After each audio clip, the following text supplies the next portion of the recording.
Alright, this is Andrew with Jota Home Inspections. Today is July 2nd, 2026, and we're doing a sewer scope here in West Jordan. We're at 2120 West Robin Way, and we have the camera pushed out 104 feet to the city connection. Now we're going to pull it back and record it and see what we find.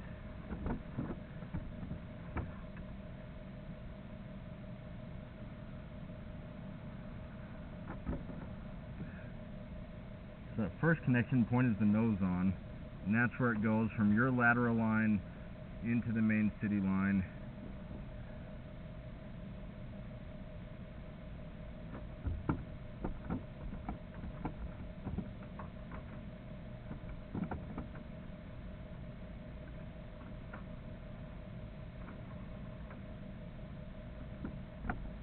What's interesting to me is that I feel like I'm seeing running water in the lateral line before I actually drop into the city line. Oh no, now I see it. That half moon shape, that looks like a manhole. And there is a manhole in front of the driveway. And so I think that's where this line is actually draining, is into that manhole, which is great.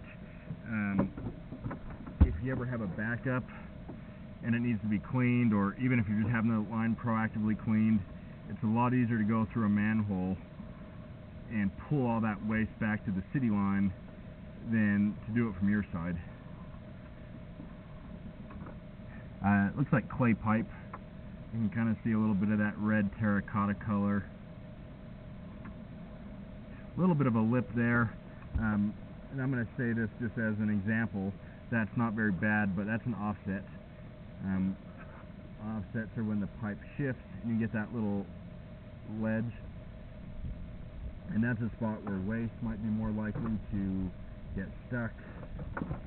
If enough gets stuck, it could get a blockage where it backs up. That one's really very minor. A little bit of buildup. You want to avoid putting excessive amounts of grease down the line. Definitely want to always avoid wet wipes. A little bit of standing water there, which might have contributed to that little bit of buildup. Not bad though. Not enough that my camera head went underwater, at least not yet.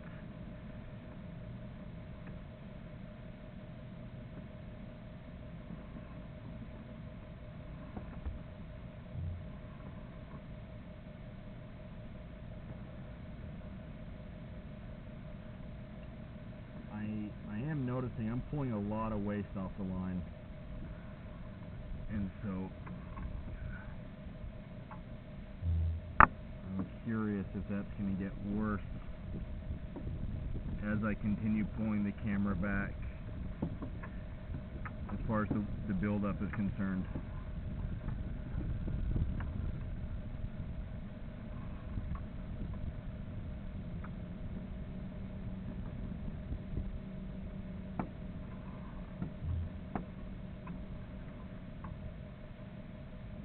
Little lip there, not the worst.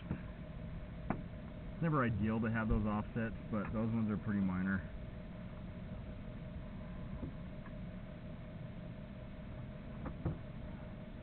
Now it looks like we're transitioning to cast iron. Cast iron gets rough and rusty. It will eventually need to be replaced. Starting to see some standing water in here now, and that's probably where all that buildup is coming from that I'm pulling off my camera line.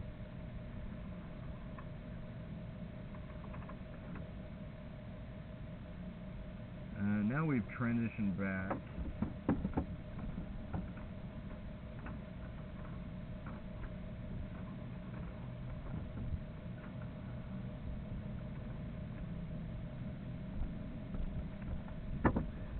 So you have some cast iron, and then it goes underwater. It's kind of flat right there.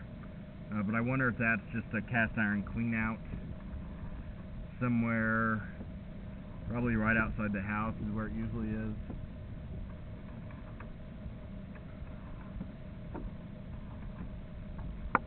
But it transitions back. This looks like ABS, which is a black plastic.